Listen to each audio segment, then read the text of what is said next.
everyone. Lovely to see you all. Beautiful. So we feel we're on the start of a 9-meeting, 7-day tour around the North Island. It's one of, we're up to about 70, 80 meetings so far. And what I've found is beautiful people all across this country are supporting our party. So I'd love to welcome you all here. I know some of you won't be supporters, some of you are staunch supporters. But for us, we take a lot of strength from the calibre of the people that are getting behind us and backing us. So welcome everyone. We've got Kirsten here tonight, Kirsten Murphy. She's going to dazzle you with her brilliance tonight. And we've also got Leah Tilsley. She's the West Side girl from Kelston and Auckland. She's representing us in West Auckland. She's going up against the Deputy Prime Minister, Carmel Sepuloni.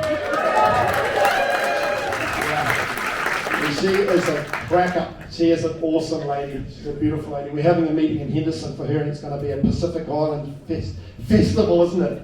We're going to have Pacific Island food. We're going to have her rally that can sing the national anthem at world-class level. We're going to rock it out. But anyway, hey, it's about Kirsten tonight. It's about Kirsten Murphy, because this is her patch. Look, I always like to kick off meetings with the national anthem. And I'd really like you to try and outdo Christchurch, 500 people singing their hearts out. I want to see the DemocracyNZ Tauranga crew and some people from Katikati and Coromandel and Waihi and where else, somewhere in Waikato came across. So can you guys be up on your feet and sing your hearts out, please? Do not give me the mic.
Okay, not bad. So can I have a show of hands who's been at one of my meetings, one of our meetings? Oh, look at that. I can't do my jokes, same jokes. Look, see, we're going to be a little bit different tonight. We've taken a little bit of, changed it around a little bit. We've got, obviously Kirsten's going to speak tonight, and she's got a serious, she's got a few serious things to say. We're going to have Leah talking. She's going to tell us a little bit about her perspective and what she's doing and why she joined DemocracyNZ. And obviously then there's just me, the warm-up act. So I'll go through a few things. Our mission. We stand for democracy, unity, and equality for New Zealanders. So we're the party that's going to stand up and say, the Emperor's not wearing any clothes. We're going to call him out. We don't care. We can take the hits, because a lot of the mainstream parties sit on the fence and try and win the vote and try and hold the middle ground. We can say, hey, we don't believe that. We think we're being told porkies, and we're going to call it out. So that's the party that we are going to be. Not afraid to stand up and speak out. Our why, it's not about left or right. We've got as many people on the left of politics in our party as we've got on the right. So we're not a centre-right party. We're a party that cares about people's human rights, basic human rights, and we're down on all the division that's been created in this country by this government. So, and it doesn't matter where you were on the political spectrum, it's about us as coming together and unified together, fighting together. Because funnily enough, it's not a left or a right political position to care about your basic human rights. You know, that's universal. So we're not robbing the centre-right vote at all. We've got as many Green and left-leaning Labour supporters in our ranks as we've got right action and act. So, but for us, our core is our Bill of Rights. It's the biggest, most sacred thing that has been walked all over in the last 3 to 4 years, our basic human rights. So we will unashamedly not negotiate unless they agree to respect and treat the Bill of Rights as a sacred document. And if they did do that, we wouldn't have any of the madness and insanity and cruelty and division that we've suffered over the last 2 to 3 years. We'd have none of the checkpoints, none of the mandates, none of the roadblocks, none of the MIQ, none of this not being able to come home to bury your mother or your grandmother, none of that. Because if you're a Kiwi and you've got a passport, I don't want to live in a country where the government can stop me coming back to my country. I do not want that. I want to boot them out, anyone that tries to say that. So obviously we used to spend a lot of time, early part of our meetings, putting the boot into the current government, but I think they've been well kicked now, and they're on their knees, so we don't waste any time with them. And you know what, I'm not against Labour. Labour governments in the past have been actually okay. There's been good and bad on both sides. So I'm not anti-Labour, I'm not anti-left at all. I'm just anti these guys. And I think they're a shambles, and I want to see them gone. They're corrupt, they're nasty, they're useless, they're evil. I use all those words. Some people say, oh, you're being a bit harsh, but that's my experience.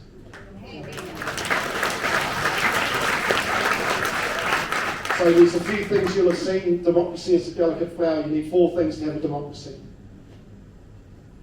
You need an independent judiciary. You have to have an independent judicial system. I was part of the team that's challenged the mandates for police and army, and we won. In the middle of the protest in Wellington, we won. We had a win. It was amazing. A month later, the nurses and teachers lost theirs. Same judge. And I'm thinking, well, it's okay for coppers and soldiers, but it's not okay for nurses and teachers. So I don't know. Judiciary, maybe. Second one, free press. Got to have free and independent, balanced media. I would argue at this point in time we do not have a free and independent, balanced media. And we certainly haven't got any investigative journalists worth their salt. In the old days, where they actually investigated and turned up and shone the light on dodgy dealings from governments, we don't have that at the moment. We've got a bought and paid for media, with the exception of a few journos, and some of them have been kicked out and moved on and retired. But we can get it back once we take the funding off them. Number 3, professional law enforcement. So we have, I believe, a reasonable police force. We had some exceptions down in Wellington. We've got a pretty useless commissioner. But the rank and file coppers, the men and women that I know, including my son, are decent people that just want to do the right thing. So I believe in terms of the police force, overall, with the exception of a few rotten apples, we've got a good police force. That's my personal view. You might disagree with it, but that's my personal view. Because I know hundreds of them, and they're just men and women that marry kids, working their backsides off. Yeah. Number 4, impartial public service, especially when it comes to counting votes. So you've got to have those 4 things to have a democracy, and we certainly don't have number 2. It's up for debate. So that's our Bill of Rights, and that's the document. If you look at that, that's some of the 6 of the main points. If we treat this Bill of Rights as a sacred document and no legislation gets passed through the House that gets that tick, that doesn't get the tick, that doesn't go through, that would mean that the Health Response Bill, which they just renewed to 2024, which gives draconian powers to government to do all kinds of crazy stuff to us, that wouldn't have even made it through the law courts. Any legislation that the UN and the World Health Organization or WF try and get us to put through, if it breaches our Bill of Rights, we as parliamentarians don't let it go through, then they can't bring all these controls into us, because it's got to be passed through our parliament. So that is, to me, non-negotiable. So if we're in the fortunate position of holding the balance of power and the bigger parties needing our vote to form a government, we will say this is a bottom line non-negotiable. So, and then I want you to revisit every bit of legislation that you've passed in the last few years, and if it breaches the Bill of Rights, I want it repealed or altered or amended to make it protect our rights. And if we do that, we've got our country back. Simple as that. And that's the nearest thing to a constitution that we have is the Bill of Rights. And if the government requires our vote to pass legislation and form a government, and we say that's a non-negotiable bottom line and don't sign a coalition agreement unless they agree to it, we've got our country back. We will have our country back. It's as easy as that. As long as we're in there. Long term, maybe a constitutional arrangement, some sort of, form a constitution for our country. But in the meantime, as long as we've got politicians that ensure that that's a sacred document, then we're good to go. I was talking to the police commander in Northland about 6 months before the roadblocks went up, and he told me that they had plans online to block off Northland in the event of an outbreak of this supposedly deadly COVID disease. And there's 2 roads you can block, and effectively we're an island. And I thought he was nuts.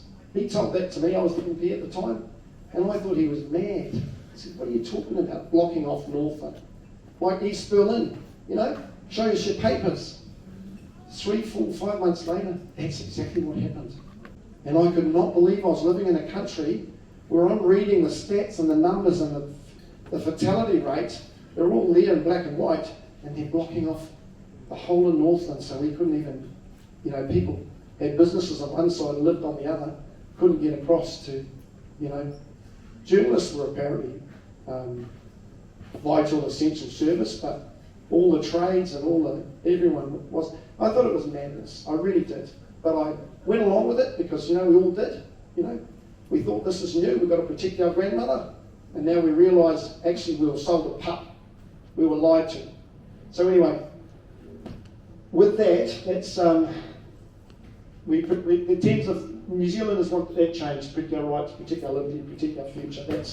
That's core to us, so we will stand tall and strong on supporting and protecting our Bill of Rights and our freedoms and returning our country to the country we had 5 years ago. If someone had told me 5 years ago, if someone had told me 5 years ago that I would be leaving the National Party because I didn't believe in their, they supported mandates and they seemed to want to, jab everyone and all that stuff, and to form a new party and spend a year and a half, 2 years going around the country building up a new party and bringing on candidates and supporters and working my backside off, I would have said you're dreaming 5 years ago. I had a plan, I had a 15-year plan. I was probably going to be an MP for a few years. If I kept my nose clean, maybe a minister, get through to 65, retire and play golf. I don't play golf, by the way.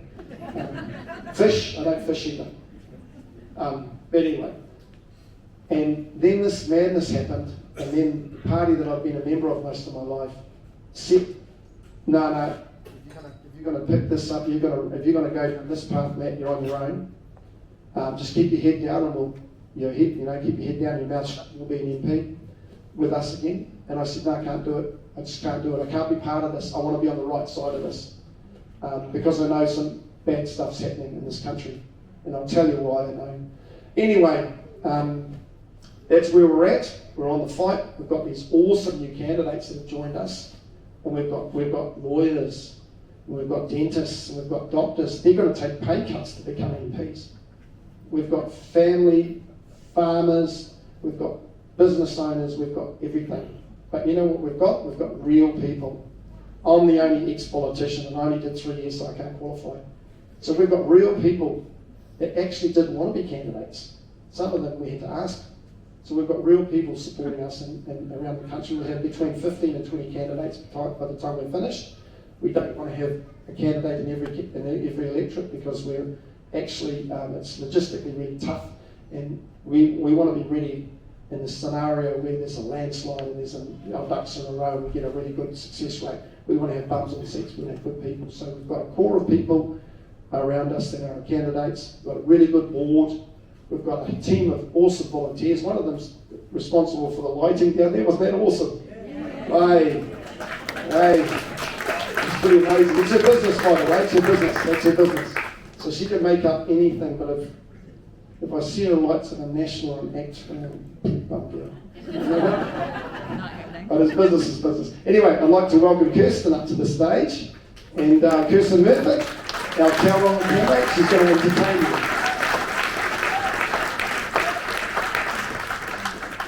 Hi everyone. Oh, that's quite loud. Thank you all for coming out tonight and just walking around. Lots of people have been asking me about my husband, so I thought I'd just address that straight away. So he's back at home, but it's a very serious condition that he's got. So thank you for all the support that you've given me. People have also asked, will I be standing or will I be stopping? My husband and I have discussed it, and he wants me to carry on. He actually said going next month. So, yeah.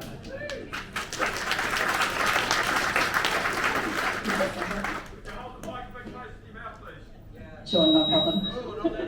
Sorry. Is that better? Yes. So, closer. Yeah. Sorry, I'm all new to all this sort of stuff. But I'm standing here because I really want to save my country. I feel that we're heading down the wrong path at the moment, and if we continue on this trajectory and we don't get some good people into Parliament, I'm actually going to consider selling up, and moving out of New Zealand. I spoke to a retired judge about 2 weeks ago about my plan, and he said if he was 20 years younger, he'd probably do the same. And he was fully vaccinated, boosted, etc. But we could have a good talk about it, and that's what I really appreciated. Sorry, I don't know what's... Step forward. Just away from the speaker. Okay. But we actually had a really honest... No, it's completely gone off. Yep. It's the speaker. Do you want to move forward? Okay. I'll just put my nose here. Push it. Give it. Yeah, I was speaking with him, as I was saying, and I just had a really good debate with him, and it reminded me what freedom of speech was about in the old New Zealand, and debating things and having that conversation and respecting other people's opinions, which my dad always taught me to do. He was a lawyer as well. And every time there was an election, he'd make me watch the political debates, and I'd go, oh, they're so boring. But we learned to debate around the family room table. And he's standing for freedom of speech and speaking out as well. So there's so many people around New Zealand, and we may have different views on the vaccine, and that's okay. But so many of us feel that there's something wrong in this country, and that we have to take New Zealand back. So, I'm so sorry about this. Okay.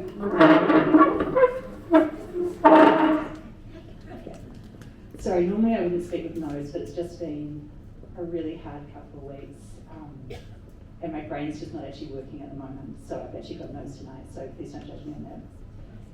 So I'm going to tell you a little bit about myself for those people that don't know me. So I'm a lawyer, I'm a mum, and I'm also a wife. But not necessarily in that order, or in terms of priorities.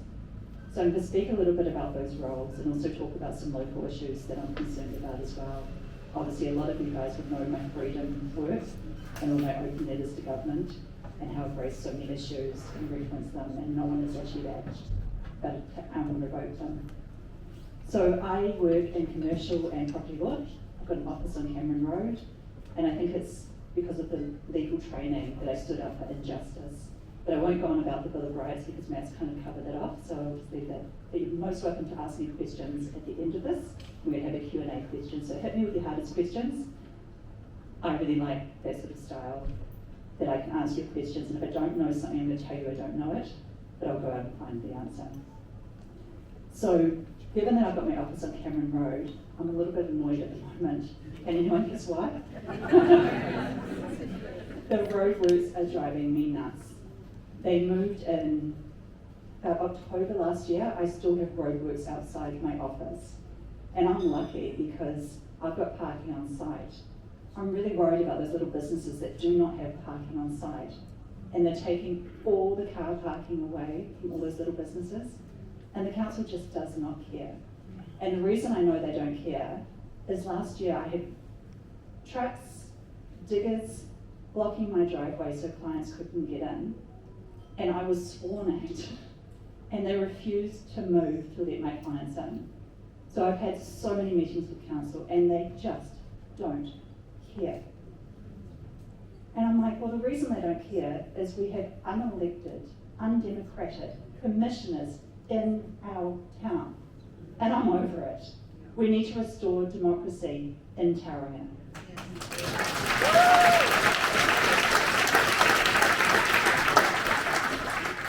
So I've been looking into that, and the more people I talked to, I became really, really concerned when I spoke to a local accountant, because he's told me, and it's for me to investigate now he's given me the information, because it's my job to serve the people instead of to serve basically the media and the attention and stuff. I don't actually really want to be a politician, but I just feel a calling that I have to do it to actually restore democracy in this country that I love.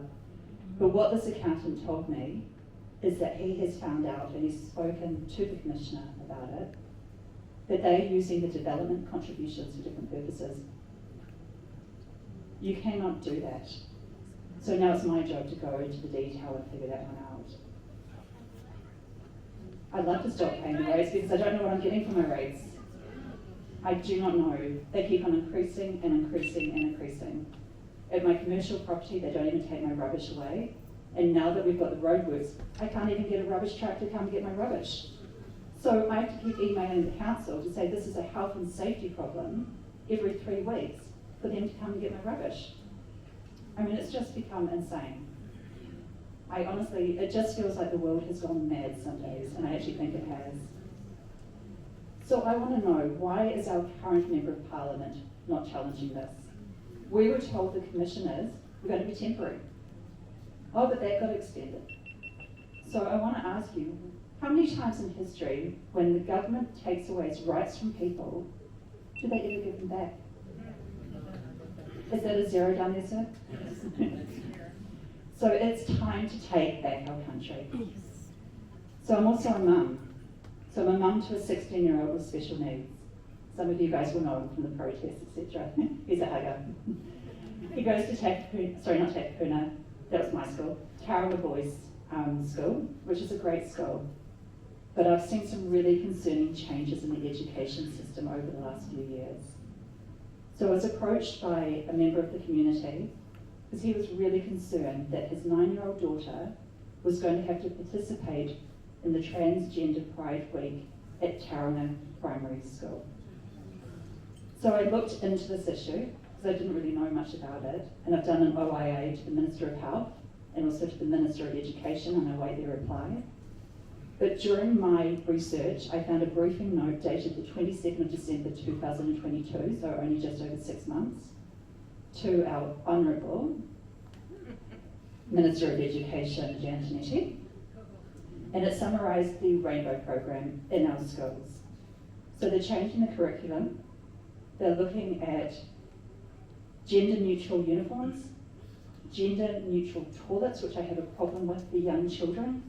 Do you really want little girls in toilets with older boys that aren't actually transgender? And I don't stand for discrimination. We'll get that really clear. I've got a special needs son, so I know what discrimination is.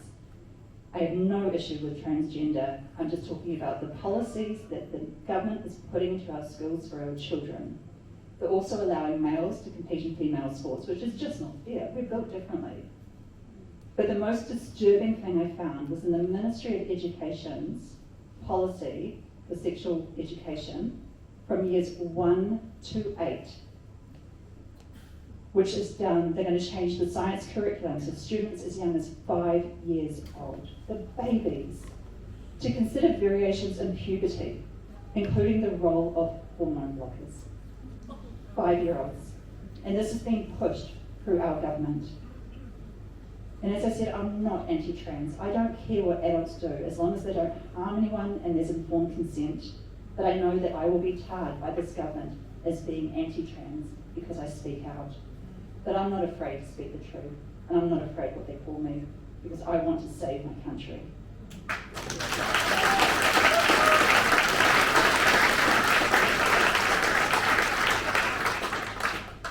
But I do care that our taxes are being used to encourage children to feel that they're not good enough, that they must question their gender, and that they are even willing to take these hormone blockers without the consent of their parents. And these hormone blockers can cause irreversible harm, heart disease, osteoporosis, and also there could be quite a lot of mental illness if people decide when their brains actually fully form that they made a bad decision as a child. And we've all got regrets that we've done as teenagers. I've got a few.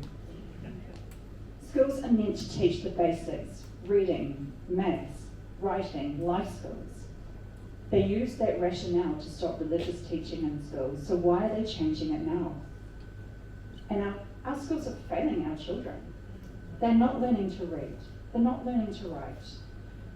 So why is the government pushing this transgender agenda, which most parents do not want, and is being directed and driven by the World Economic Forum, WHO, and the United Nations?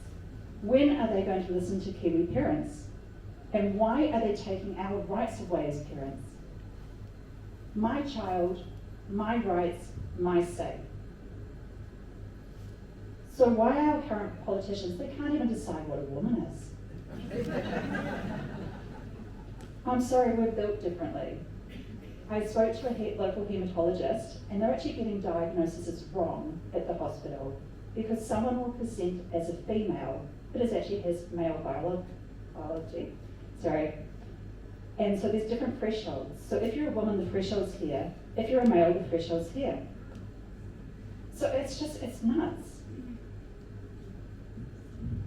So did you know where the term political correctness came from? Does anyone know in the room?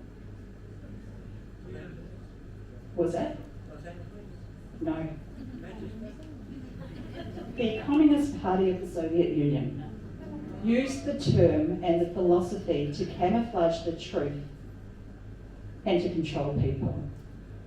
Does anyone in this room think this is happening in New Zealand at the moment? Yes. Who is over political correctness in New Zealand?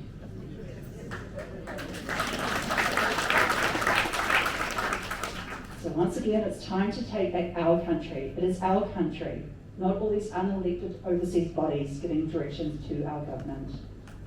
And if anyone doubts me on that point, read any of my open letters and my question Q&A. It is all fully referenced as a lawyer. I'm not going to say anything, I don't put any opinions, I only use facts. So lastly but not least, I'm a wife. My husband and I were married under our wedding tree in our backyard in Pies Park. It was literally the best day of my life. However, life has got really tough because my husband has suffered serious health issues in the last 5 years. And the reason I'm talking about this is because of the health system. So 2 weeks ago, after my husband was raced to hospital, we were told that he's got serious heart failure. I know also that during a busy trip to the busy emergency department, they misdiagnosed him with pneumonia, so he suffered for 4 days as the blood filled up in his lungs. 9 days after he was discharged, we managed to get an appointment at the GP. This is absolutely outrageous that a sick man cannot go to the GP. The GP was shocked that the cardiology team could not make contact us with this yet, but she said that the hospital was very, very busy. Our health system is stretched and is failing many sick Kiwis. So we have to ask the question why. And there's lots of reasons. It's a complicated matter, I understand. But there is one simple solution. And we have to ask, why are so many of the DHBs not taking back mandated doctors and nurses? And they're hiring them overseas.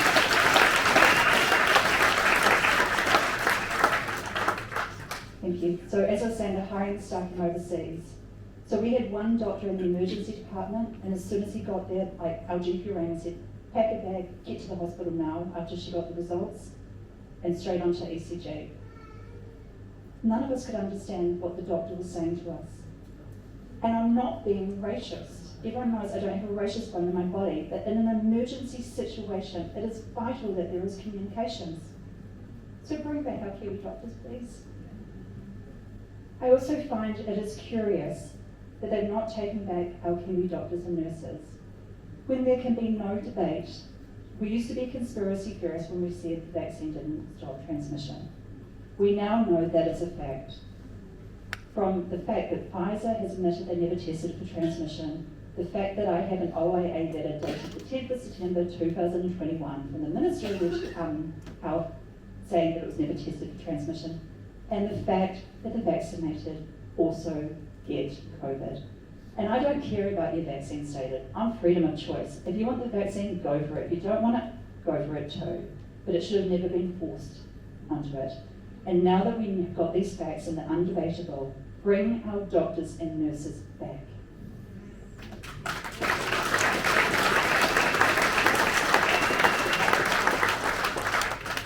So I'm very concerned about the erosion of democracy in New Zealand. I'm also very concerned why the government is paying our media to push very questionable agendas, such as climate change. The climate has always changed, but you can ask us more questions about that later. So why has the government taken away so many of our freedoms in recent years? The right to vote for our local council, the right to have a say on how our taxes and rates are spent, the right to freedom of speech, the right to autonomy over our bodies, and also now our children's bodies. It's time to stand and take on the government.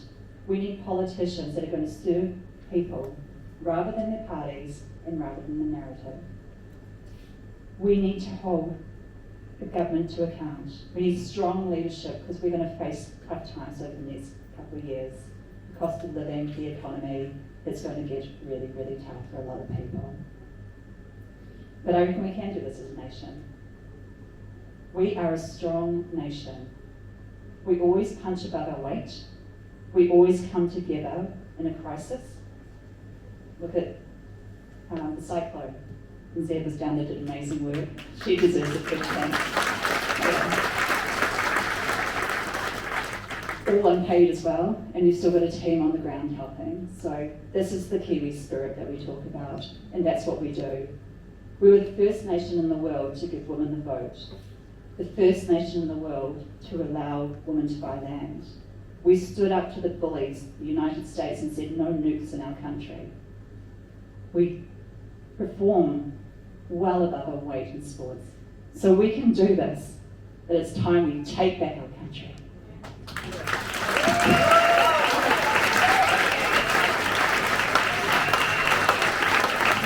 Thank you, Kirsten. Got a bit of passion there, haven't you? Yeah, it's awesome. Hey, look, I just wanted to show you just a short clip. Some of you that have been to the meetings would have seen it. It's a bit of a laugh. And then I'm going to bring on our rock star from the West Auckland, Leo. But so this is a case of a guy that's paid huge money by the government to spread propaganda to us. And so we take the piss out of him in this video because it's all him. It's him. He's the main star.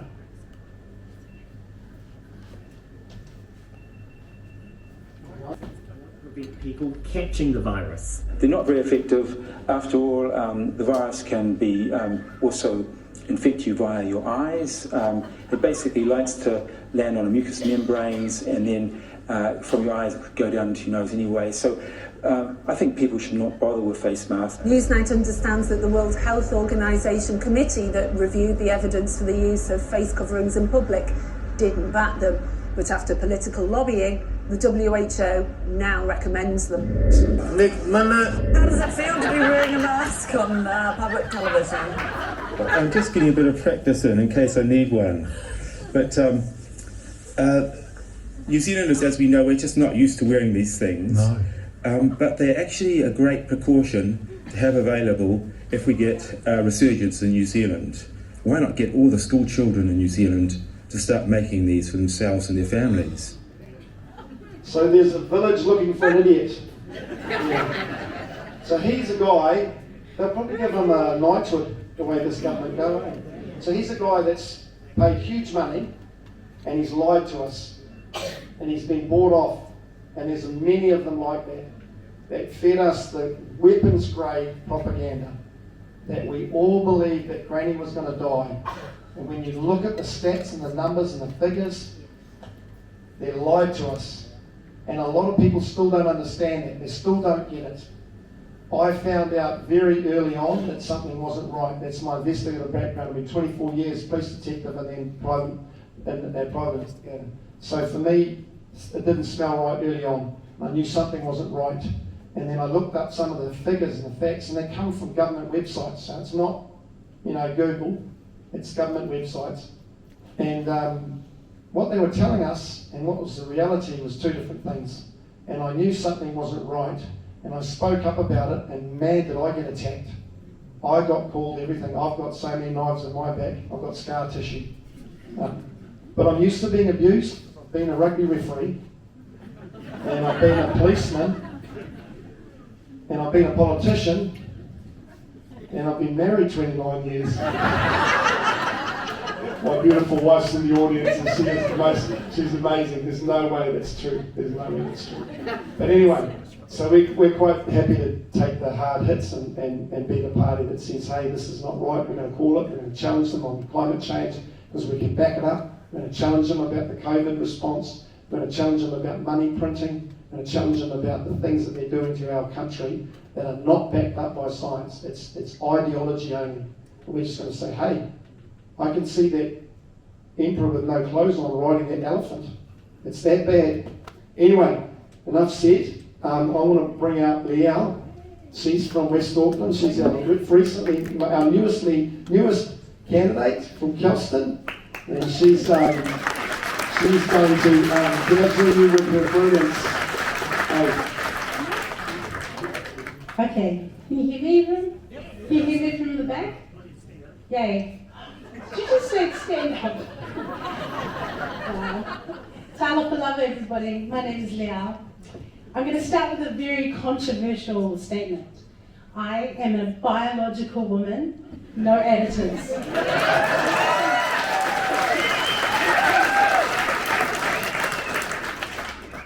For the past few years, we have been assaulted by an agenda to take away our most fundamental freedoms, our Bill of Rights, our sovereignty, our freedom of speech, the dumbing down of education.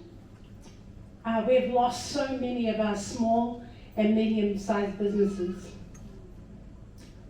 I suspect that you are here because your voices need to be heard. You are here because you want to come to see a party that will hear you.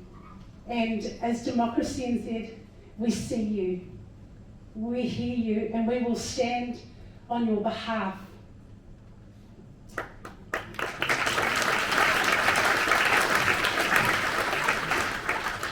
So minister means to serve, okay? That's the meaning of minister. And not self-serving, but that's all we've seen for the last 2 terms is self-serving ministers. I want a future that my 3 sons can look back and say, my parents stood for us. And because, this will be very interesting, what you walk in, your children will run in, okay? So what you stand for, your children will be double back, okay? Just be encouraged in your heart. They may be rebelling right now, but they will come to, okay? So English is my second language. So the English language to me has impact. The reason why I'm saying this is there is nothing minor about DemocracyNZ. Okay? You maybe hear it as a minor party, there is nothing minor about us. There is nothing minor about our candidates, and there is nothing minor about the puzzle, piece of the puzzle that you bring to it. Okay? And you will bring that to the table this year. I want to leave you a quote from my very good friend, Mark Twain. All right? The two most important days of your life is the day you were born and the day you found out why. Yeah? So this year, your why has the opportunity to reveal itself. God defend New Zealand.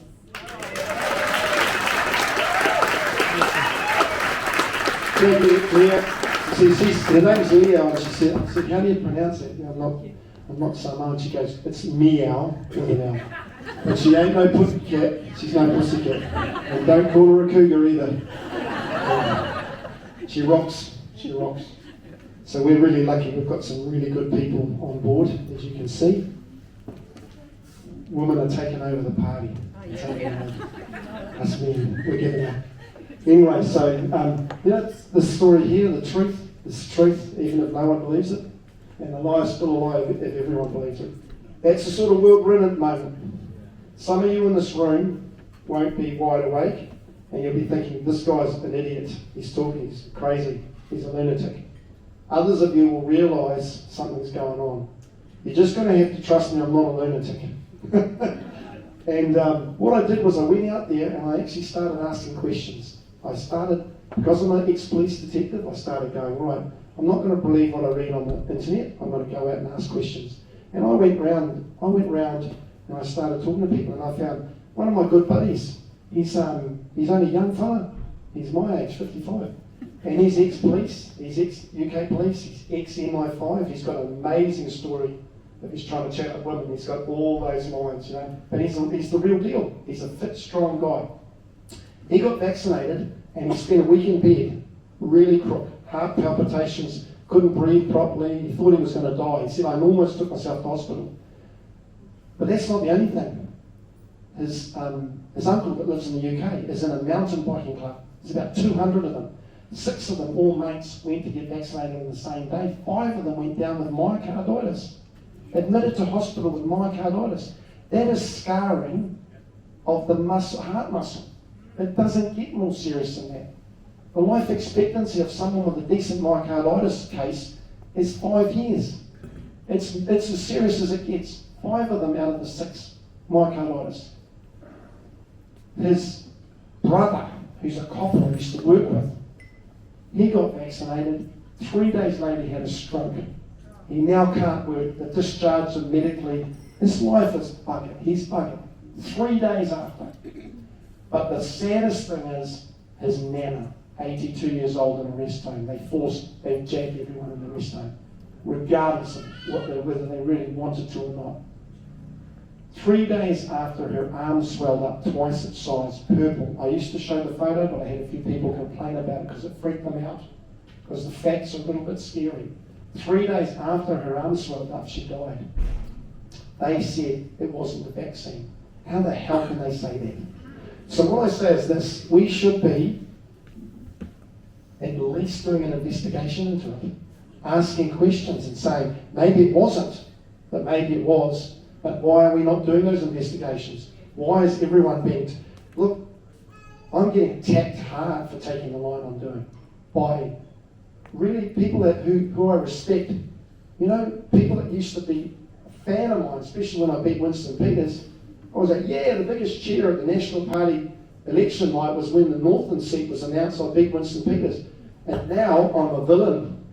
I'm a maverick that circled the wagons on me. I'm that conspiracy theorist guy. That's where we're at. So just remember, all parties supported the mandates. All parties. Okay? People in there now, they all pick their careers over their principles. That is a fact. Some of them will try and dial it back and flip-flop and say they didn't. But the truth is, when push came to shove, They made us, they supported mandates, and I can never forgive them for that. I can never forgive them. But you know what I'm saying? It's your choice. If you want to wear a mask, you wear a mask. If it helps you, you wear a mask. If you want to get vaccinated, go for gold. I respect your decision. I would never criticise someone. If there was someone in the room wearing a mask now, I probably wouldn't say this story, but I feel sad when I see people jogging down the road. I saw a guy on a bike with his kid on the back, maybe 3 years old, both of them masked up, riding in the open air and scenic drive in Auckland. I went, that saddens me, that the propaganda is so hard that that guy thinks he's doing the right thing. Or driving past in a car on your own in the middle of the day with a mask on. Now I feel sad. I don't ridicule them, I feel sad because they believe that they are protecting themselves and that this virus is a risk to them. And it's sad. It's really sad because the evidence does not support it. So anyway, remember that they all supported the mandates. Hey, but we're not all about the virus and all that. That's going to be yesterday's news. We're going to suffer from that for years and years and years. We want an inquiry. We want a proper criminal investigation. We want witnesses to be compelled. I want to start with Ashley Bloomfield, $750,000 a year. They give them an award. There are people in this country that were really sick. Their medical specialist said, you can't get the vaccine, it will put your life at risk, and he reviews them in exemption. And they give him a knighthood. He's got to be in the dock with everyone else, you know? Okay, enough of COVID, you know. We're going to move on to climate change. So climate's change, don't ever get wrong, and man must contribute in some way. Of course we do, because we're all on the planet, we're all farting and burping. There's a lot of us farting and burping. We might be affecting it somehow. But I debate, one thing I debate is, why are our farmers called the villains? 46% of our emissions apparently come from farming operations. Yet we're the most efficient producers of food in the world. It makes sense that we produce the most food because if we cut our production, which is the only tool in the toolbox to cut emissions, someone else in another part of the world will lift their production and they're less efficient. Overall emissions go up. That is a logical, undeniable fact. So we're going to say to the government, you've got this model that says that 46% of our emissions are from farmers. Let's have a look at the model. You look at the model and it says 100% of my burping farting cows, right? Because I've got a farm, I've got a hill country beef farm. But they give me 20% credit for all my trees and grass and bush, you know? And so your model's flawed. Because if you gave me 100% for all my grass and trees and took 100% of my emissions, you'd probably find that on the carbon sink, they'll actually owe me money. And that'll never happen. So what we say as farmers, do not support this. This ideology over science, do not support it. 97% of climate scientists do not agree on climate change. It's the IPCC's little crew, and some of them weren't even climate scientists, and they came up with these facts, and everyone believed it was true, but there is literally hundreds of thousands of climate scientists out there that are challenging the narrative and saying, you cannot say that man-made emissions are causing climate change. You just cannot say it. It's up for debate. So what we say is this, we'll just look at it from the farming perspective. I'm a farmer, what can I do? What can I do as a farmer to do the right thing? Cut my cow numbers. That's the only thing that the government tells me I can do. If I cut my cow numbers, some Brazilian farmer's going to grow a shitload more beef, and emissions are going to go up. So I say, no, farmers, let's push back and say, no, if you've got a government that tells me that I've got to cut production, all it's going to do is affect our standard of living, our economy, our social fabric, everything, and it's not supported by science. We're going to push back on it. Don't let them come on my farm. Don't let them make me do a plan. Don't pay any of their fines. Push back on it. Say, no, and the minute I get an election, I'm going to vote you buggers out. And just have people in that talk proper English, scientific evidence, not ideology. So we're the most efficient producers of milk in the world and meat. We're at the top of the scale. So we can actually proudly say to the world, you should be buying a product off us because we're the most efficient farmers, lowest carbon footprint in the world, and that's an undeniable fact. So you should be buying off us. That's how we sell our product, by saying we're actually the best. Our grass-fed open-air system is the best in the world in terms of carbon emissions. So back our farmers, and that's what we're going to do. We're going to say, we're the Farmers' Party. We're going to have more farmers and our little party, and our little 15 to 20 candidates, than all of the parliamentary parties that are currently in Parliament now put together. When I was with the National Party, there were 6 farmers, actual real farmers that had farms that farmed. I was one of them. They're all gone at the next election. They're all gone. So they've got no senior people in their party that are farmers, literally farmers. A couple of new candidates are farmers, so what used to be the Farmers' Party is no longer the Farmers' Party. They're actually run by wokesters, city wokesters. They are. That's what the National Party is at the moment. There's a lot of good people in there. I don't deny it. A lot of my friends are still in there. But you know what? We're going to have more farmers in our party, and we're backing farmers, and we're going to say, you guys are villainising us as farmers, when in actual fact your science doesn't support it. Let's scrap the ETS. Okay, so what else? There is no climate emergency. The IPCC, the International Panel on Climate Change, who told us for 10, 20 years that all the polar bears are dying, that all of the icebergs were going to melt, that Lower Manhattan was going to be underwater, and that the planet's going to burn, basically. They told us that. They said that we're going to get, if we do nothing, in 100 years, we're going to have 5 degrees warming, which is apparently catastrophic. They've now come back and said, actually, we've got it wrong. We've got the numbers wrong. It will never happen. The worst case scenario is now 2.5 degrees warming in 100 years. It goes from potentially catastrophic to, not as much to worry about. And that's a fact. And that came out a few months ago. And you know what? That just took the wings clipped the wings of James Shaw. But did you hear him say anything? No, because that's what he's got. He's got Marama Davidson talking about social housing, which he does nothing. And then you've got James Shaw saying we're going to hell in a handbasket with climate change. And his legs got taken out from under him, but he's got nothing else. He's got nothing. So we're going to be the party that says, actually, show me that modelling that says I'm a villain, I'm a farmer and I'm a villain. Show me that modelling. No, it's flawed. No, we're going to say prove it. Prove that you need to tax us farmers. And they can't. He waka ikanoa, does everyone know about that? Yes. That's all going to go. That's going to crash and burn. It's just smoke and mirrors. Now, if you said this a year ago, they would have said, well, you're a climate change denying, Freemasonry, nut job, conspiracy theorist guy. That's what I was. But it's actually all, we've got the evidence now. We've got the evidence. They've even used the wrong calculations with methane, which is apparently meant to be way worse than carbon dioxide. They got those numbers wrong too. So all this whole climate change stuff is eventually going to crash and burn. But in the meantime, I just say, hey, look, as a farmer and as a Kiwi, push back and say, nah, I'm not going to cut my production. I'm going to look after my farm and my environment, but I'm going to carry on farming, and I'm going to vote anyone out that tries to tax me unfairly.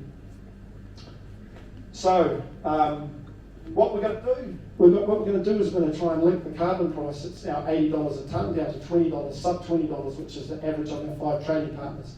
That will mean that foresters can't come in and start planting all our productive farmland and pine trees because they don't have the carbon, that I call it a Ponzi scheme, but the carbon credits to claim to beat me. So if I find 1,000 acres of good rolling country somewhere and I go to buy it, a forester can come in and he can pay thousands of dollars more a hectare because he can claim $80 a tonne carbon credits.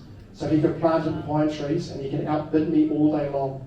And me, as a dry stock farmer, can never compete with that. So it's an uneven playing field. So what we've come out with is linking the carbon price to our 5 trading partners, which is the US, the main 5 trading, which brings it down to less than $20 a tonne, which means that the incentives are removed. Because I don't want to see good farmland going into pine trees. To me, it's criminal. Because our country, our economy, socially, economically, environmentally is going to be wrecked if we continue on the path we're on. And it's all smoke and mirrors, people. It's all smoke and mirrors. No to a cashless society, because we're going for the trading vote. We want the tradie vote. No, cashless society, I don't have to explain to you. I think you all know what we're talking about. I think you all know what we're talking about there. Don't need to explain, do we? Cashless society, we're all digital, they've got us. They've got us. You misbehave, you go down to the gas station, and your card doesn't work. Or you try and drive across town to another place to buy something and they said, no, you're within 5 k's of your house, that's the only time you can. Those things will happen because they're happening in China already now. You misbehave, you jaywalk, you give the fingers to a politician, man, your card's not going to work. That's the scary scenario that we're under if we give away our cash. So we say no to that. It's pretty basic. Oh, 5-minute break. Have a cup of tea, a wine, a beer, Vicky's, help yourself. 5 minutes and then we're back to it. Thank you very much, everyone.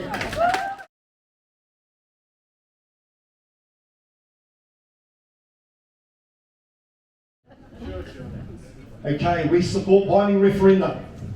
So if you're going to do something like change the name of this country, don't do it by stealth after you've won an election. Campaign on it, get the endorsement of the voters, then have a referendum, and then we might think about it. But the name New Zealand, Kiwis, All Blacks, that's worth billions of dollars to us around the world. If we change our name to Aotearoa, we're going to take a hit. But you know what? If the country decided, I'd go with it. But I don't think they will. So you're going to change, you're going to do big things. If you're going to steal all the assets from ratepayers and put them into some unelected big bodies that are full of people that haven't been elected and run it that way, then you campaign on it and have a referendum. Don't do it by stealth, which is what they've done with 5 waters. This is a lot of, this government have done a lot of underarm bowling. When I got to Wellington as a brand new MP, I had beaten Winston. So I was wanting to walk around and strut and get on the AM show and breakfast TV and say, yeah. But they told me, we're negotiating with them to form a government, so stay away from the media. So I was going through, I know all the back entrances to Parliament and the underground car parks, through the service lift. I got lost down in the basement of Parliament House because it's just a weird old place with no sunlight shining through, and I finally found a dude with overalls on and a name tag that said, get me out of here. And he led me around to a lift that I hadn't seen, got me back up there. And I opened the door, came out into the main area, just before the caucus room, just before all the MPs are, and that's when the media are there. And there's like 20 cameras and microphones and lights. And they all wanted me. Never mind all the others, they wanted to get me. And I opened the door, and there's all these cameras, and they came running down the hallway, so I shot into the loos. And I thought, oh, someone like Judith might walk past, and someone else, rock stars, might go past, and I thought, go to her, and I could sneak around the back. So I didn't need to go to the room, I just walked around for 5 minutes, and then I got where I had to get in there. Opened the door, there was a camera, lights, microphone, right there when I opened the door to the toilet, come out into the hallway. That was what it was like. And what I found was, I got to Wellington and I thought, right, okay, there's a room in the beehive where all the clever, wise people sit and they make the laws and they stop the dumb stuff happening. That's what I thought. Wise men and women. That's our democracy. And I got down there and realised there is no such room and there's no such people. And some of the people making decisions that directly affect our lives, I would not let them look after my dog. That is a fact. There are some MPs in there, out of 65,000 votes in their electorate, they got 2,000 votes, but they got it on the list. And they're making decisions where I wouldn't let them leave my dog down the road. That's the truth. So I got down there and I realised that democracy is really fragile. It relies on people playing by the rules. It relies on people not underarm bowling and respecting, protocols and sort of gentlemen's game rules, And I got down there and I realised that these guys they broke all the rules. They're underarm bowling every day of the week. They're bringing in legislation. Monday night we flew to Wellington. We got given an 80-page or 150-page bit of law. They introduced it to Parliament on Tuesday morning, and by Wednesday night it was the law. Health responsible. No submission period, no scrutiny. We couldn't even read the bill. It was so big. That is underarm bowling. It took away all our rights. It provided all the legislation. There was a Henry VIII clause in there. It provided all the legislation to make up law on the spot. a Henry Gap clause in there says that you can say, for example, Jacinda Ardern said you can only have 10 people at a funeral during lockdown, which is just an arbitrary rule that she made up, used the Henry Gap clause in the Health Response Bill, and just it became law. You could get arrested and charged with it. No scrutiny, no parliamentary process, no nothing, just made it, signed the papers, law. That sort of lawmaking is what dictators and, Muammar Gaddafi and Idi Amin and those guys use that sort of stuff. Not here in New Zealand. You've got to be scrutinised, you've got to shine some daylight on this stuff and let everyone submit to it and understand what it is. But these guys don't do that, and they've been really, really bad at it. It's been horrifying what they've done to us. And we've given away our rights because we were in fear. And we now know that that fear was unreasonable, it was propaganda. We give away our rights. It's all through history. People give away their rights when they're scared.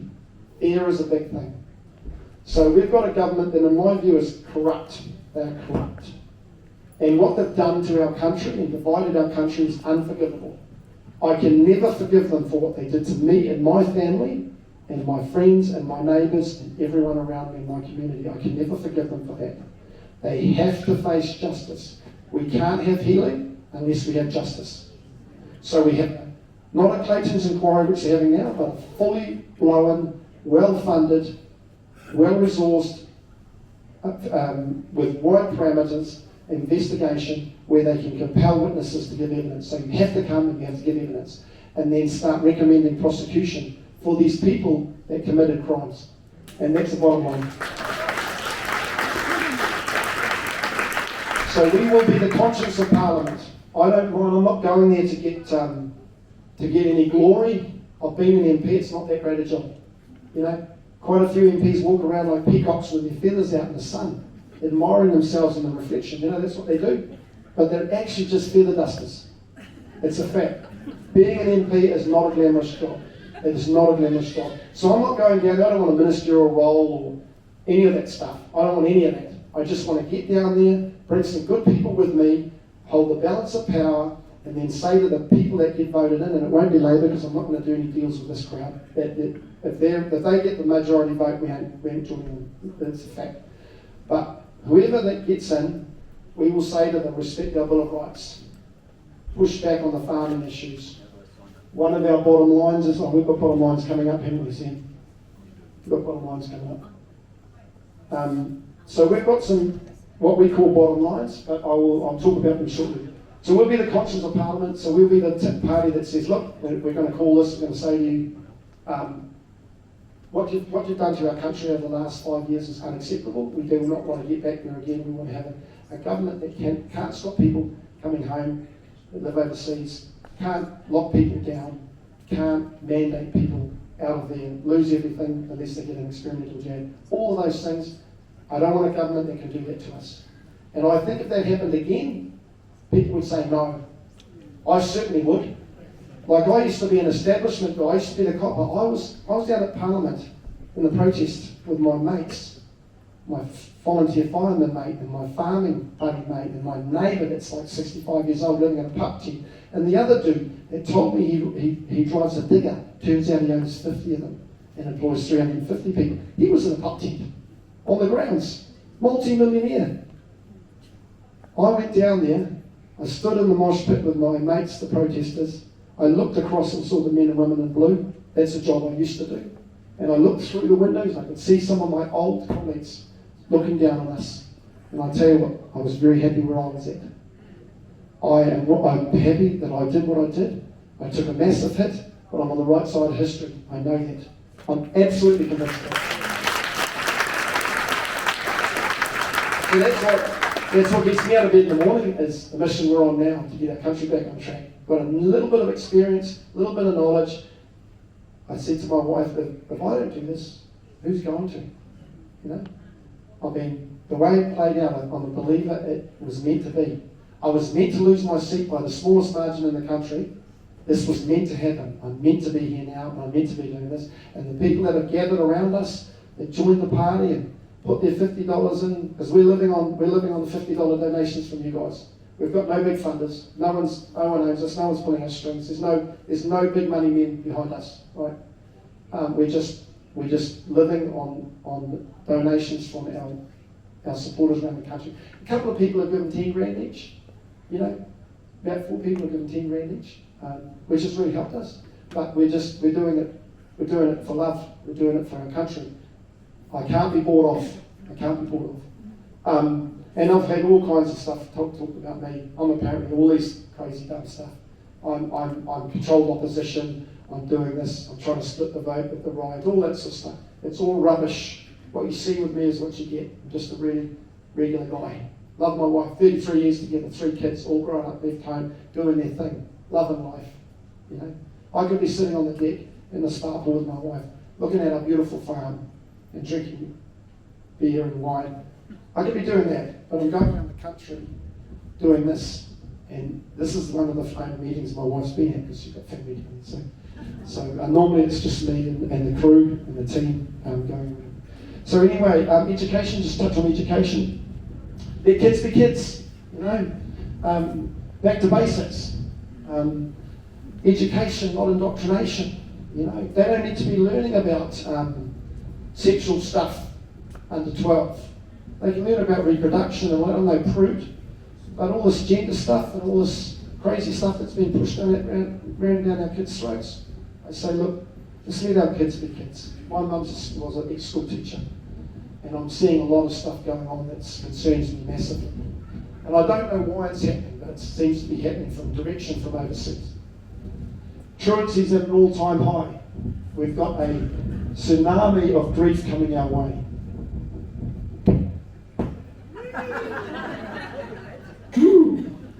Magic.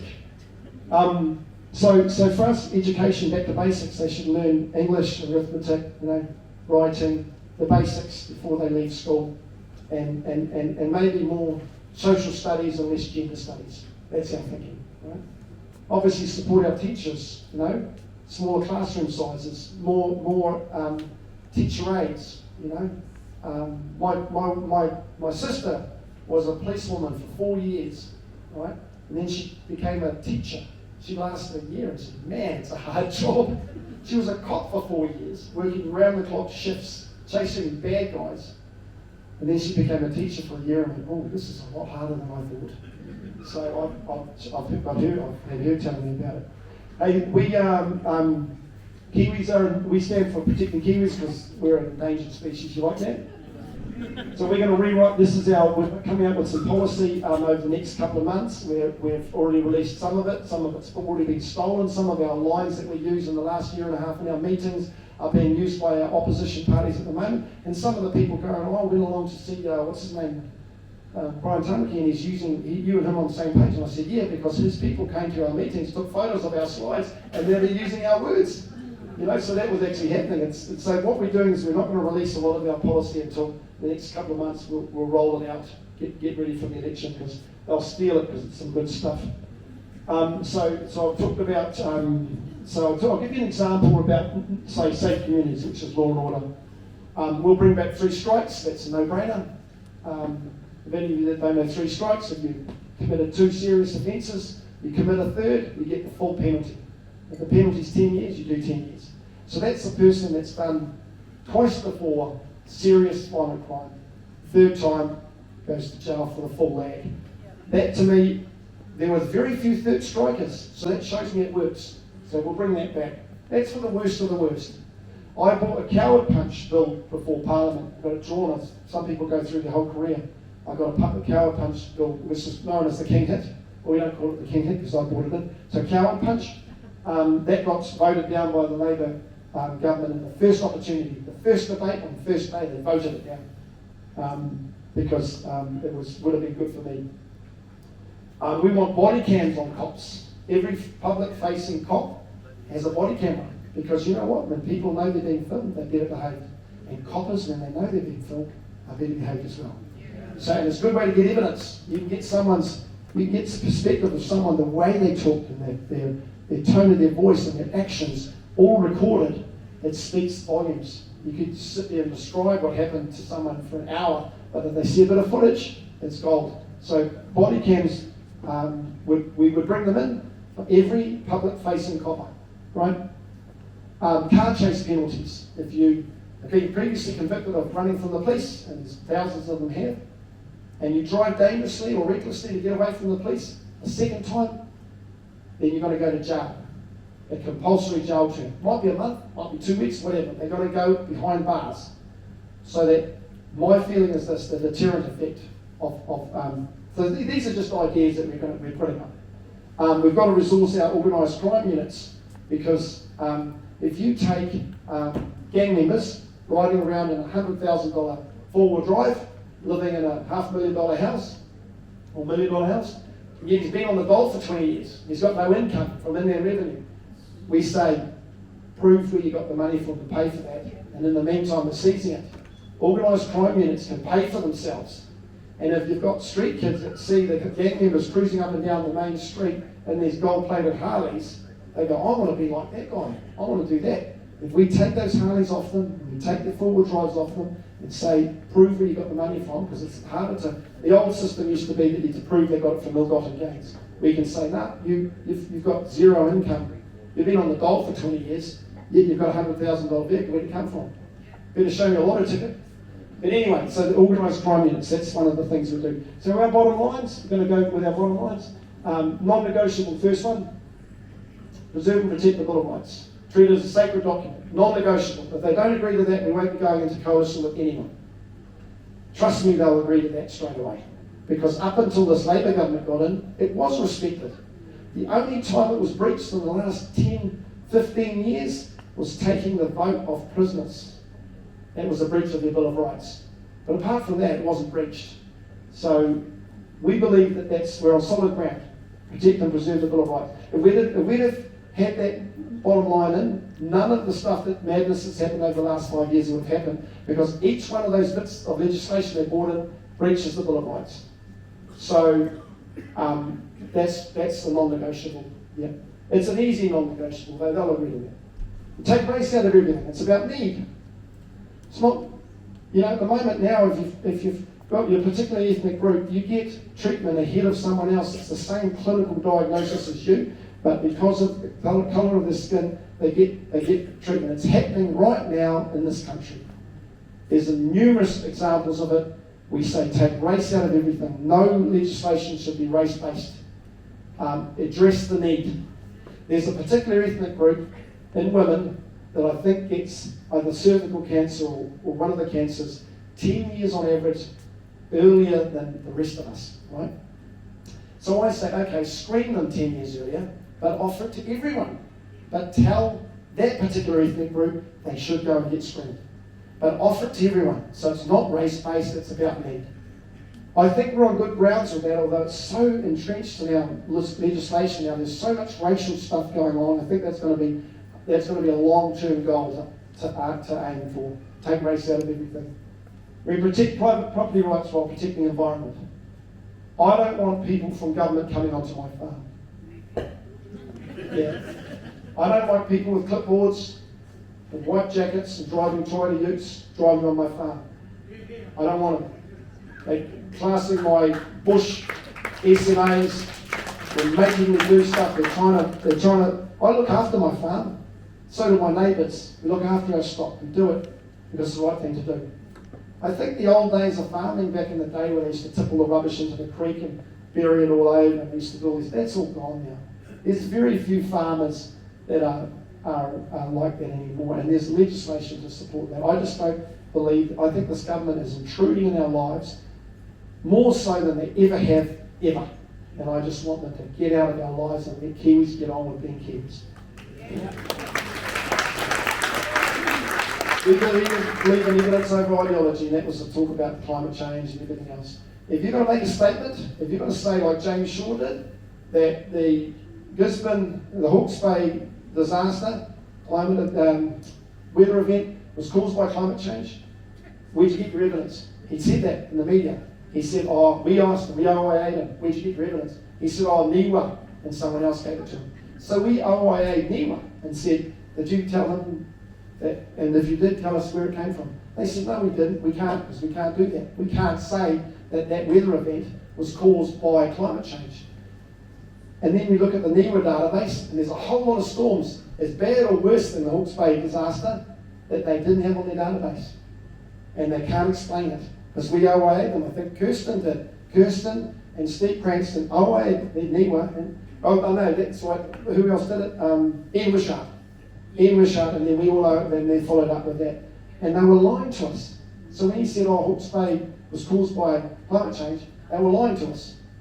Anyway, less government intrusion in our lives. I've already talked about that. So, I'm a big believer in letting Kiwis get on with doing their business. If you're a small business owner, less regulation, less interference from government. Government are really bad at everything. They can't build houses to save themselves. They need to get out of our lives. Let us do our thing. Because you know what? Kiwis have got huge intuition and huge motivation. We can solve our problems if we just get out of the way. The government gets out of the way and lets people do stuff. That's what our belief is. So we bring in a bit of legislation, we should burn 2. One bit of law we're coming in, we should burn 2. Get rid of it. That's what I think. So I know it sounds a bit idealistic, but there's a lot of methane being produced down at the beehive. We don't even need another Clyde dam. We just tap the windows, tape it all up, pipe it all out, and it'll generate a shitload of power. Yeah. I mean, I would say, this is being recorded, eh? I mean, I can talk BS with the best of them, over a beer at the bar. But the guys in Wellington and the girls in Wellington, some of the stuff that gets put across is just unbelievable rubbish. It's absolute rubbish. It's ideology. So we're going to push back on that. So I just want to finish up with our strategy for voting. Now, around the country, we are going for the party vote. Okay, in seats like Tauranga here with Kirsten, we're going for 2 ticks. Right, so we're not going to have candidates. We're not going to fall into the mistake of being a small party and having candidates all around the country. It's just for us, it's logistically and it's a whole lot of reasons why not. But we're going to have 15 to 20 candidates, so we've got our bases covered, right? And the reality is this: in the history of MMP, except for 2020, the government of the day has needed more than one coalition party. They needed at least 2. So there's been 3 parties in government the whole time the MMP's in operation, except for 2020. So at this next election, if we weren't there, if DemocracyNZ wasn't there, and the Maori Party held the balance of power, we've got another Labour Green government. But we've got a worse in living memory Labour Green government because they've got a racist party in with them. So you've got a corrupt, evil, useless, incompetent government with a racial tone to it as well, and it's scary stuff. Yeah. Well, you know what? The Maori Party of yesteryear had Tariana Turia, Peter Sharples. They had mana. They were decent people. The ones that got now are not even in the same league. Not even in the same league. So what you've got to look at is this. In Northland, in 2017, the ACT Party got 0.5% party vote in the whole country. 0.5. They just about died. But David Seymour won a seat. A whole term later, 3 years later, he's now got, 8, 9 MPs. So he went from one solitary guy, and he was a sorry little puppy walking around Parliament just to say hi to us. Get on right with him, fine. He was on his own. When you're one person in Parliament, you get next to 0 funding, 0 researchers, 0 staff, 1 question every 3 months in the House. It's all down on the number of MPs. He just about died. He was on life support. And then some things happened, the euthanasia bill and a few other things. Now he's rocking it out, right? In 2020, the Maori Party got 1.2% party vote in the whole country, but they won a seat. Yeah, and they got 2 MPs. And they theoretically could hold the balance of power at the next election. So getting 5% is one way of getting to Parliament. It's quite a high hurdle. Winning a seat is a lot less. It's a lot less of a hurdle to get across. I lost my seat by 163 votes. I lost by the smallest margin in the country, right? And normally, and I was a backbench MP in the first term, right? So it's pretty hard going. I'm now party leader. I've been going around the country for a year and a half. we've got a lot of support from what's happened over the last 3 or 4 years. And this is what we're pitching for. We're saying to Northland voters, you could determine the next government. And it could be done with as little as 15,000 votes. 15,000 votes in Northland could get me into Parliament, bringing some list MPs with me, because it's going to be party vote around the country. Every 0.8% is MP. I bring 2, 3 or 4 people with me into Parliament. I'm going to make a call here. You're probably not going to agree with me, but I believe, practically, being very pragmatic, I think it's going to be a national act. I'm going to make up the numbers. They want more. They need to get some. They're going to need a second coalition partner to form government now, and they don't want to do it with one. If they got one in the majority, all it takes is one rogue MP. Some rogue MP messes up, and the government falls if you've only got one extra vote. So you've got to want a margin 2 or 3. If we're the ones that have got the MPs, they will come to us in a heartbeat. They will negotiate hard. It'll all be done behind closed doors. It'll all be done in secret. And the coalition agreement will be confidential, right? But we will drive hard, because we've been talking about what we're doing. And we, like I said, if they need our vote, we've got tremendous power. We've got the balance of power. You know the tail wagging the dog story? This is how MMP works. When New Zealand first were, then they were the flea on the tail, the dog wagging the dog. But with us, we've got the balance of power. We can negotiate quite hard. And I don't want baubles of office. I don't care. I don't want ministerial roles or deputy prime minister, any of that rubbish. I don't want any of that. I just want them to respect our rights, push back for farmers, stand up for our women, standing up for women, very easy to do. I got asked the question, what's a woman? This was before it's fashionable to learn what a woman was. And I went, I don't know, but I'm attracted to them. I went, oh, that'll do. What is a woman? Why am I being asked this question? But anyway, so for me, we have a really good strategy. When I see the Northland, and I'm talking to Northland voters and saying, you know what, you can party vote who you want to be in government, whoever it may be. But if you candidate vote me, it's an insurance policy. So I've got some staunch Nats out there, staunch Nats. They'll vote for a blue chihuahua. If the candidate's a blue chihuahua, they're going to tick the box, right? I know those people. They just voted all that way all their life, and that's all they're going to do. They actually understand what I'm talking about. They go, oh yeah, okay, so we can party vote for the Nats, and we'll give you a candidate vote. You'll be an insurance policy. You'll team up with them, subject to a few agreements. I get that. So I'm going, and also I've got Labor people that have said to me, I can't vote for the Labor anymore. I've voted Labor all my life. I can't vote for them, but I can't vote for the Nats, because that goes against my brain. But I'll give you a tick. I'll give you a candidate tick. So we are going hard down that line to say, hey, this is who I am. I'm a straight shooter. There's no secret hidden agenda. I'm just a regular guy. This is what our strategy is. We're telling it to everyone.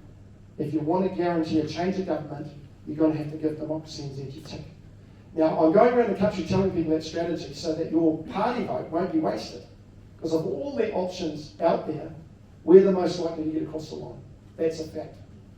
Getting 5%, we're going for over 5%. We actually believe we can get 60 and 8%. That's what we think we can, with the fact that we're the only minor party that could win a seat. So that's where we're at. So that's our voting strategy. I think it's pretty sound. The poor old candidate up there that's national, he's going, oh, give me your candidate vote. But there's no logic behind, it's only just merely picking the candidate, who the MP's going to be. I was the MP for 3 years up there, worked really hard. We had a few good wins up there. I won the geothermal power station up there. There was a $200 million project for geothermal. It was a massively good project for the local power station up there. They couldn't do it because the rules said that they couldn't do it. They went to government and asked for an exemption, and the government wouldn't do it because they've got all these rules. So we, with the CEO and myself, put together what's called a local bill, which is if it relates to a certain area of the country. It's not nationwide, it's just one certain area. You can put a bill before Parliament and they have to deal with it. And that you have to advertise to put that bill out there. That you have to advertise that you're going to present it to Parliament. The day that we advertise the bill, the government rang him and said, come to Wellington. He flew to Wellington, they said, resubmit your application. He got granted the exemption. They built the $200 million power station. The day they turned the key on it, it was worth $300 million, and it produces enough power to power half of Northland, or most of Northland.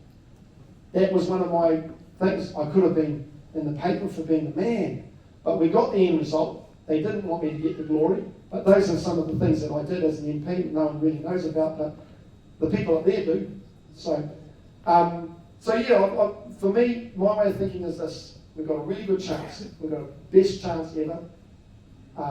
There's never been a time in our history where this is the most important election, I believe, in decades. I believe that there is a large number of people that are politically homeless that used to vote for National or ACT or Labour that are now looking for a new home, more so than ever before. And so we're really optimistic that we're going to have a success at come election time. So that's us, people. I want to go to question and answer, and we're going to have Kirsten and Leo up, and can you please ask them hard questions and make them squirm? If we don't know the answer, I promise you this, we'll make it up.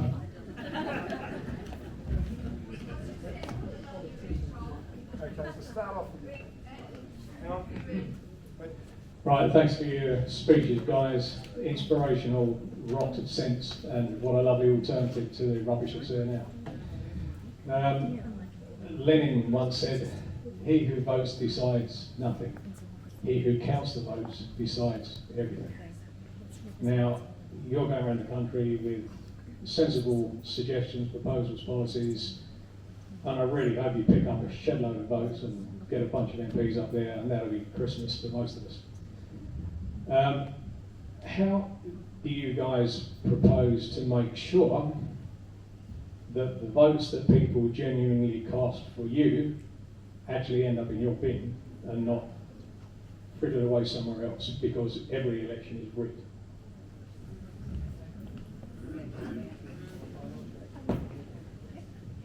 Okay, so look, when the last election result came through, the candidate for Labour for Northland got twice the votes that they've ever got. She went from 8,000 votes to 17,000 votes. She's only ever got over 9,000 votes in the history of the electorate. So out of somewhere came 9,000 votes. I won on election night by 760 votes. No one has ever been overturned with that number, that margin. It's always been 400 or less, except for my time. I lost by 163. So I went out there and I did my homework and started asking election officials and started asking just people in general. And the answers I got back, I am satisfied. It was a freaky election, but I believe it was legit. And I'll give you one example. There was a business in town that employed 30 women, all of them professionals. There was 2 men and a woman that were the directors of that company, and they spoke to me after the election. The 2 men voted for me. The 31 women voted for Jacinda, and they were representative of the whole of the political spectrum. There was an ACT vote. Some of them know my wife, they know me, they knew what I did. They still voted for Jacinda because they were scared, lost the druggy vote. So, I believe the 2020 election was a one-off freak election. I don't believe we were compromised, but that's my personal view, and there's a lot of you that will disagree because of the way it went red. But fear is a big motivator. People were scared. We've had things done to us that have never happened in the history of this country. So I've sat down with election officials and talked to them about it. And I'll give you another example before I hand it to Kirsten. You know that a while back they used to keep the election results for 3 years, and now they get rid of them after 6 months for the paper copy? Did you know that? Well, they did, and there was a rumour going around that this government did that. They changed it from 3 years down to 6 months, and then all the paper, all the evidence gets destroyed. Actually, that happened in 2013 under National, and it's not been an issue. It's not been a problem. So, for me, I am confident that with the exception of the odd booth, our electoral system is intact. That's my personal view only. Yeah. Yeah, sure. I think what's really important is to have our scrutineers at every election for the election day. So they're just as important as the volunteers to have our scrutineers there counting. Okay, so there's another thing. My husband, like reading through the Commission's report on election.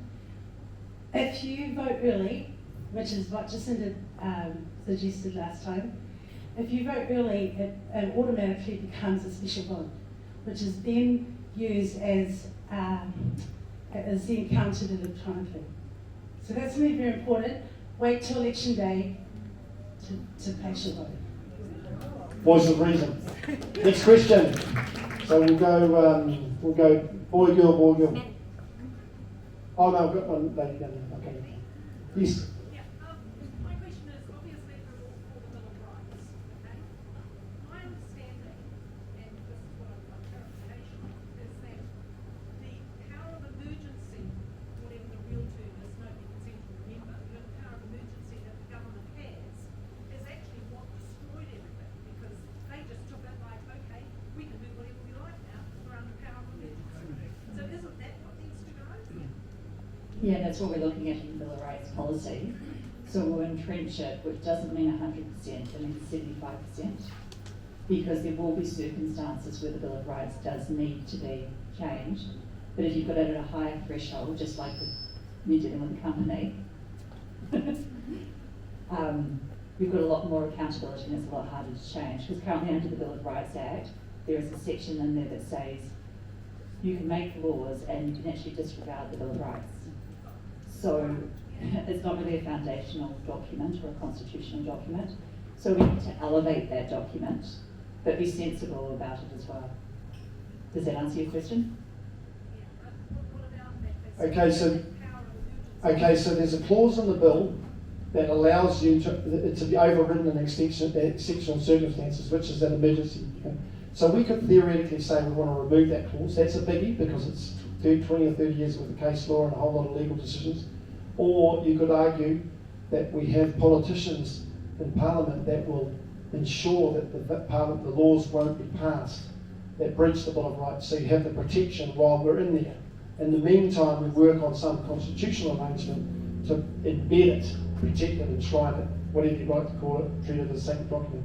But providing they need our vote to govern confidence and supply, we can say we're not going to support that. It breaches our Bill of Rights. It's in the coalition agreement. And the coalition agreement can say this: these are our conditions we've negotiated, but if you breach them, then the confidentiality of the agreement, we can make it public. So then we could say to them, you're breaching the Bill of Rights, you're breaching the coalition arrangement, we can go public with what you've done, take it to another election by all means, but you caused this new election. We've got I know it sounds hard, but they will not take us to an election. They will do everything they can to keep it. They just get shelved till the next election. Everything's like Labour government are doing now. They're doing the burning of all the dodgy policy. Trust me, as soon as if they win the next election, you're straight back on the board. Yeah. Okay, go to a male, someone that identifies as a male. And I'm going to be inspecting to see whether they are a male. No, you can't have more than Oh, Meg Pickering, lovely lady. When you have social media and some people put the burden and then the soldiers gather around and defend me, Meg's one of them. I just want to ask, if you were in a formal coalition with National and ACT, would you be bound by their party whips, as in, when during the protest, they were all told not to come out? No, party whips are only for the actual party that they're in. So the party whips control the party, that extreme party. So we wouldn't be whipped by them at all. We're our own party, right? So what we would say to them is this: if you are trying to, if we were offered a cabinet role, right? So they said we're going to offer you 2 or 3 ministerial roles, which is what they did to New Zealand First. They gave the whole heap Parliament there. We don't want them because if we're in cabinet, we're bound by cabinet rules, which means we can't criticise the government. And that's why Seymour didn't go in, because then he can't attack them if they do something wrong. So for us, it's not about that. It's about we're on a mission, to fight to get our country back. It's the most important thing. So you'd still be able to do what you do? Yeah, we're free. We're a separate party. We can do it. The confidence and supply agreement means they can form a government and they can start governing the country. But there'll be coalition deals in there, and none of them will be about making him deputy prime minister or ministerial roles for my buddies or extra money for whatever racing, whatever. None of that. We just have some bottom lines that we talked about there. We're happy with that. Okay, I want to go with actually a man now. Because that's too long to run. Yes. I just wonder what we're talking about the governance here in Tauranga, Kristen. So this is for you. So I was just moving past and catch the question. How do we get our democracy back here? How do we get rid of these creeps? We've got it. Yeah. How do we do it? You get us into Parliament. Well, I know that. I mean, how are you going to do it? Because obviously this whole system, I mean, this is the collective. Yeah. And we are the party of the individual. So we're the people who believe that all of us sitting obviously in this room, I hope, are all believing that somebody has to take responsibility. If you want a democracy, you have to take responsibility. The opposition are saying, no, we're just going to go with the flow, man, and we're going to take all that stuff. So how are we going to get rid of these people who are destroying our city and doing all this stuff to us? How are we going to do it? The more of us that we get into Parliament, the more power we hold. So you actually have to help us. We can't do anything unless you get us in. And if you get us in, I guarantee that I will freedom fight, I will not be compromised. I don't want this job, but I have this calling to get in there. So that's the only way we can do it. Yeah, well, I agree with you. And of course, the other threat is, nobody's mentioned it tonight, but smart cities. Oh, I've mentioned 15-minute cities, 20-minute cities for years now. Yeah. If you read my project Q&A, it's happening. There was a meeting over in Hamilton last week with over 1,000 people. Lee and Steve were over there. Yeah, I watched that. That was Yeah. great. They're actually building them around us right now. That's what Cameron Road is. Yeah. That's the start of 15-minute cities. Yeah, and that's Yeah. what they're doing at Pie Spot too, Yeah. down in the lakes.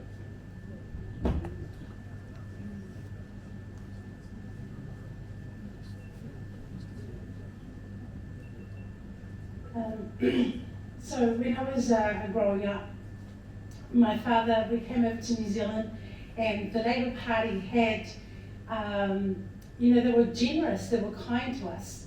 So as we grew up, everyone in my Pacific Island culture, they saw Labour as being the party that was for them, the working party. But Labour's no longer that. They have our faces, but they don't have our voices. And that's what we have to start opening our eyes to. Let the scales fall from your eyes to see what they're really like. And they are not for us. They haven't been for a very long time. And it's time for all of us collectively to stand up against this tyranny. Okay. We have a few more questions and then, Sue, in the black cap? Yeah, fire away. Sorry, speak up.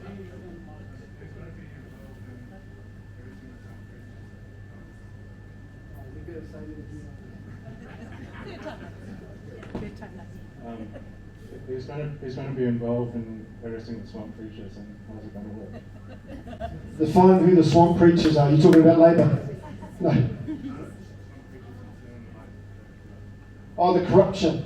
Okay. So what you have to do is we've got a whistleblower legislation, which was updated last year. You know about that?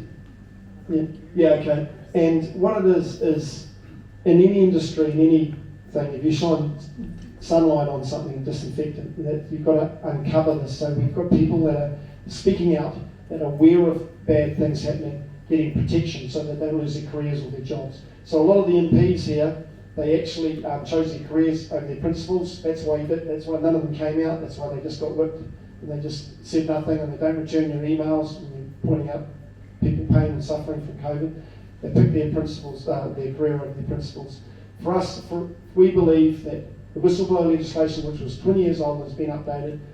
as long as it provides the protection for people to speak up when they see wrongdoing, we can weed out the corruption. And believe me, there's a lot of it.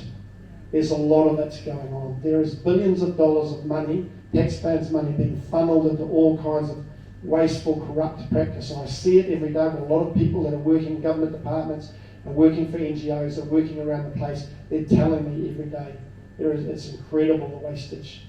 The money printing that's gone on, the craziness that's happened over the recklessness that's gone on over the last few years with the current government. We're on an unsustainable path.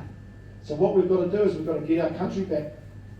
I don't like saying turn the clock back because we're always going forward. But 5 years ago, we were far from a perfect country, but we were in a lot better shape than we are now. Both financially, both division, unity, love, everything. I've turned into a bit of a rebel these days. I'm way more cynical. I'm way more of a rebel. I do not comply. I won't comply anymore with any of the madness. And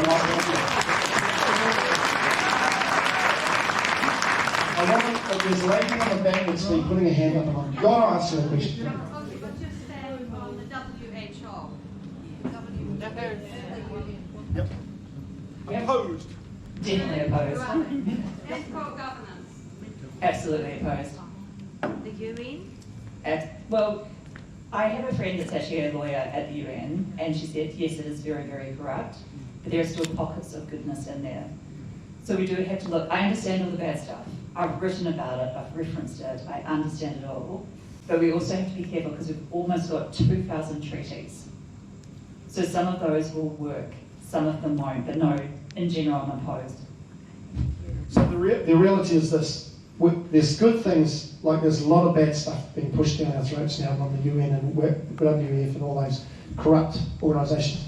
But there's some good stuff that's happened, and we don't want to go in there and say we're going to withdraw out of everything without having the benefit of looking at everything. So what we'll do is we'll get in there, we'll review everything. If they want us to sign crazy treaties that like taking over our sovereignty in terms of health and all that, that's a no-brainer. It's a no.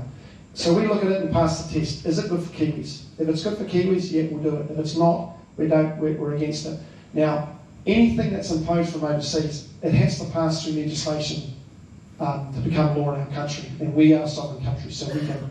If we don't believe in it, we don't agree with it, we don't do it. Now, I don't want to be like North Korea and pull out and out of everything, because there's a whole lot of contracts and deals that are really good for us, for our agriculture, for our exports, for everything. So we've just got to be mindful of the fact that there are pros and cons, but rest assured, for us, our belief is the same as you. I've got the same feeling as you. I want a country that my kids and grandkids are going to grow up and be healthy and happy and have the same choices and freedoms that I had. And so we're all about my family, my community, my country.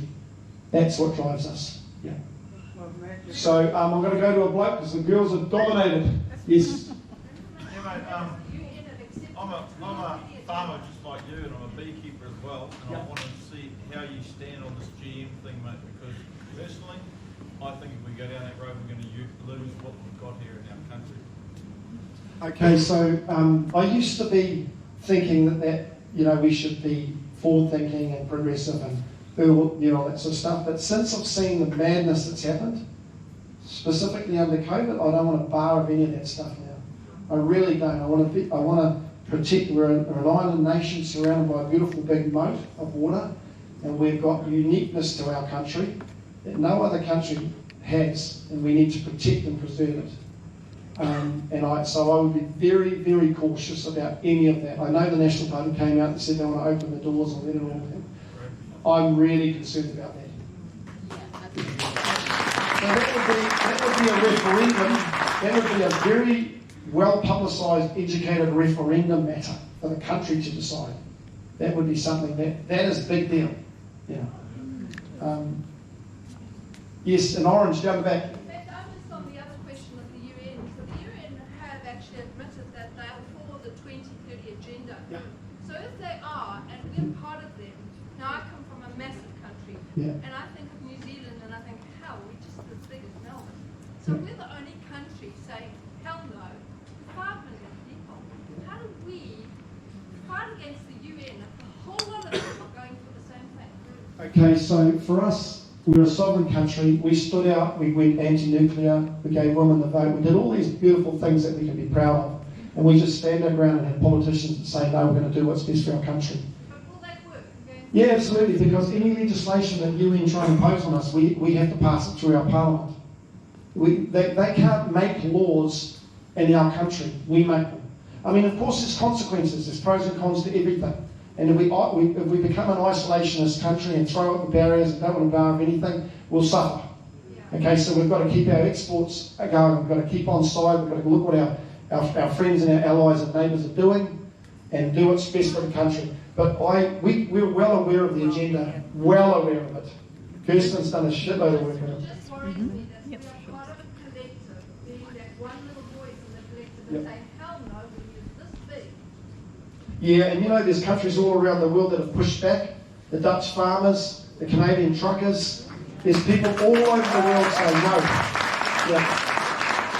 I'm an optimist. I'm an optimist, and I believe in the good in people, and I'm a cup half full sort of a guy. And I reckon that enough people get on board with us and get behind us and support us. And when I say us, I'm not talking about DemocracyNZ. I'm talking about people that think our way and just say no. We're not going to let you do that. We're not going to let you do that. I went around wearing masks in the supermarket. There was 200 people in there, and I walked in there with no mask on, and I was like, I was getting the evils from everyone. And I saw a woman down one of the aisles and she had no mask on. And I leaned over her shoulder and I said, where's your mask? And she turned around to give me the evils, and then she saw I wasn't wearing one and she went.